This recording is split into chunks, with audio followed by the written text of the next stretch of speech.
Audiobook do livro O Homem Integral. De Divaldo Franco e Joana de Ângeles. Capítulo 28. Problemas sexuais.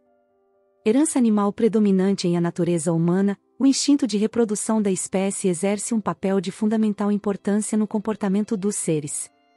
Funcionando por impulsos orgânicos nos irracionais, expressa-se como manifestação propiciatória à fecundação nos ciclos orgânicos, periódicos, em ritmos equilibrados de vida.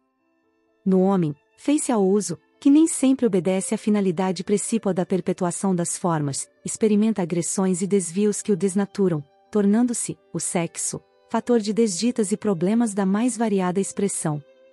Face à sensação de prazer que lhe é inata, a fim de atrair os parceiros para a comunhão reprodutora, torna-se fonte de tormentos que delineiam o futuro da criatura.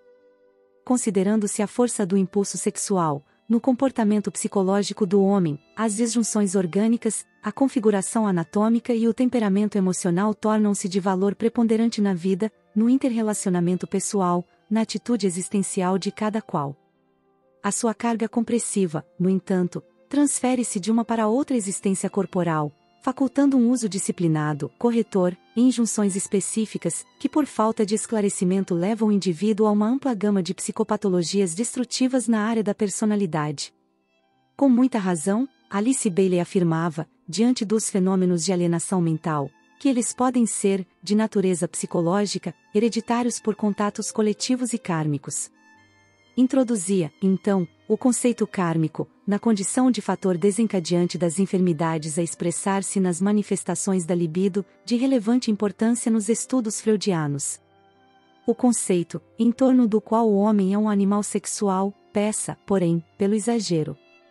Naturalmente, as heranças atávicas impõem-lhe a força do instinto sobre a razão, levando-o a estados ansiosos como depressivos. Todavia, a necessidade do amor é-lhe superior. Por falta de uma equilibrada compreensão da afetividade, deriva para as falazes sensações do desejo, em detrimento das compensações da emoção. Mais difícil se apresenta um saudável relacionamento afetivo do que o intercurso apressado da explosão sexual, no qual o instinto se expressa, deixando, não poucas vezes, frustração emocional. Passados os rápidos momentos da comunhão física, e já se manifestam a insatisfação, o arrependimento, os conflitos perturbadores.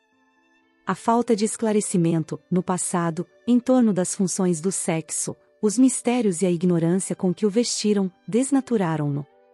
A denominada revolução sexual dos últimos tempos, igualmente, ao demitizá-lo, abriu espaços de promiscuidade para os excessivos mitos do prazer, com a consequente desvalorização da pessoa, que se tornou objeto, instrumento de troca, indivíduo descartável, fora de qualquer consideração, respeito ou dignidade.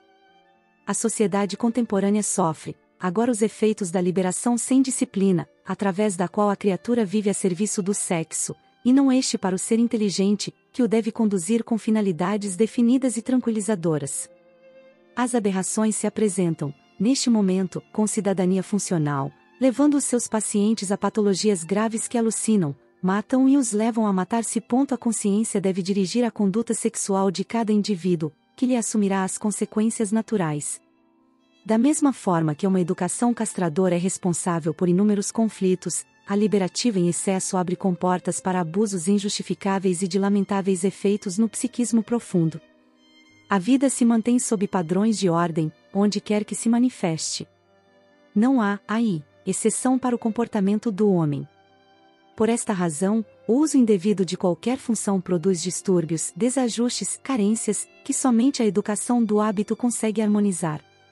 Afinal, o homem não é apenas um feixe de sensações, mas, também, de emoções, que pode e deve canalizar para objetivos que o promovam, nos quais centralize os seus interesses, motivando-o a esforços que serão compensados pelos resultados benéficos. Exclusão feita aos portadores de enfermidades mentais a se refletirem na conduta sexual. O pensamento é portador de insuspeitável influência, no que tange a uma salutar ou desequilibrada ação genésica. O mesmo fenômeno ocorre nas mais diferentes manifestações da vida humana. Mediante o seu cultivo, eles se exteriorizam no comportamento de forma equivalente. A vida, portanto, saudável, na área do sexo, decorre da educação mental, da canalização correta das energias, da ação física pelo trabalho, pelos desportos, pelas conversações edificantes que proporcionam resistência contra os derivativos, auxiliando o indivíduo na eleição de atitudes que proporcionam bem-estar onde quer que se encontre. As ambições mal conduzidas, toda frustração decorrente do querer e não poder realizar, dão nascimento ao conflito. O conflito, por sua vez, quando não equacionado pela tranquila aceitação do fato, sobrepondo a identidade real ao ego dominador e insaciável, termina por gerar neuroses. Estas, sustentadas pela insatisfação, transmudam-se em paranoia de catastróficos resultados na personalidade. Considerado na sua função real e normal, o sexo é santuário da vida, e não pôr de intoxicação e morte. Estimulado pelo amor, que lhe tem ascendência emocional, propicia as mais altas expressões da beleza, da harmonia, da realização pessoal. Acalma, encoraja para a vida, tornando-se um dínamo gerador de alegrias. Os problemas sexuais se enraizam no espírito, que se aturde com o desregramento que impõe ao corpo, exaurindo as glândulas genésicas e exteriorizando-se em funções incorretas, que se fazem psicopatologias graves, a empurrar a sua vítima para os abismos da sombra, da perversidade e do crime. A liberação das distonias sexuais, mais perturbam o ser, que se transfere de uma para outra sensação com sede crescente, mergulhando na promiscuidade, por desrespeito e desprezo a si mesmo e, por extensão, aos outros.